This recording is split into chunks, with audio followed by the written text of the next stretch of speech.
Yeah, no, I get it 100%. I don't think they should be breathing the same air as us either.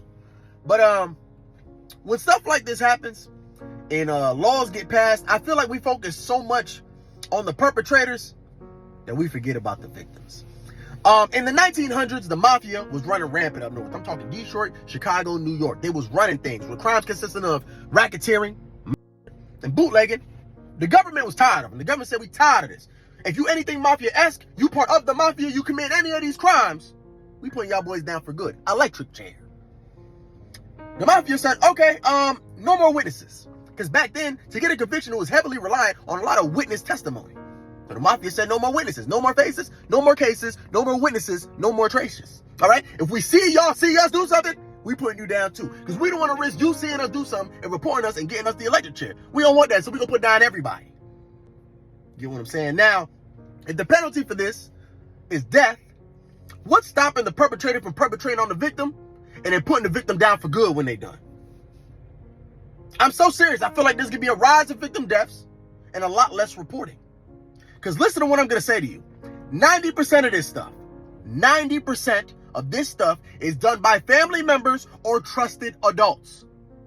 And now we're putting all the responsibility and stress on a child to report to the authorities, take the kid, go to court, and testify.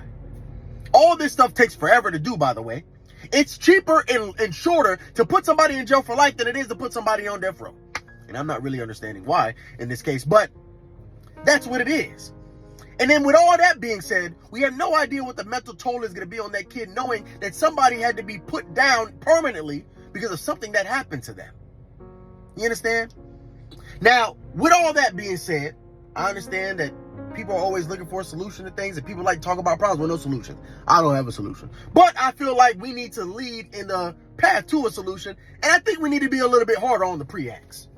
When they catch people on the catch a predator, they be getting 1 to 5 years for intent to solicit a minor. If you catch me with illegal substance, give me intent to sell, I can get 10 to 15, maybe even 20 in some places. Do you see how that doesn't make sense? We need to start punishing the pre-acts as bad as we're punishing everything else, because it's as bad.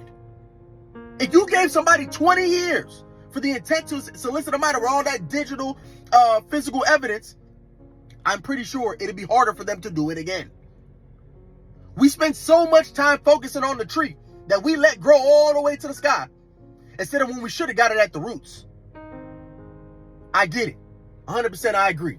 But let's focus on the victims just a little bit. In the meantime, I hope you have a wonderful day. You know I love you and I'll see you tomorrow. But if I don't, stay out of trouble.